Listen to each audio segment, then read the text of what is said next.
যুক্তরাষ্ট্রের স্বাধীনতার ২৫০ বছর পূর্তি উপলক্ষে প্রেসিডেন্ট ডোনাল্ড ট্রাম্পের ছবিসহ $1 কয়েনের খসড়া ডিজাইন প্রকাশ করেছে মার্কিন অর্থ মন্ত্রণালয়।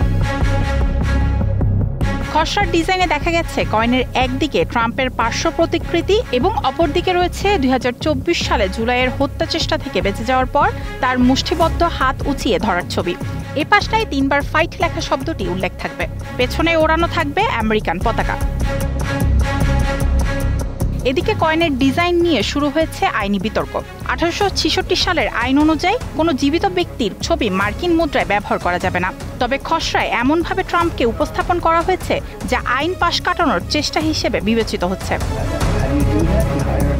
তবে মার্কিন ট্রেজারি বিভাগ বলছে ডিজাইনটি জাতীয় চেতনার প্রতীকের নিদর্শন। অর্থ মন্ত্রণালয়ের এক মুখপাত্র বলেন, উগ্র বামপন্থীদের কারণে সরকার বন্ধ বা শাটডাউন থাকলেও বাস্তবতা স্পষ্ট। প্রেসিডেন্ট ট্রাম্পের ঐতিহাসিক নেতৃত্বে আমাদের দেশ ২৫০তম বার্ষিকীতে শক্তিশালী, সমৃদ্ধ এবং আগের চেয়ে আরও ভালো অবস্থায় পৌঁছেছে। মায়াশিকা রহমান, স্টার নিউজ।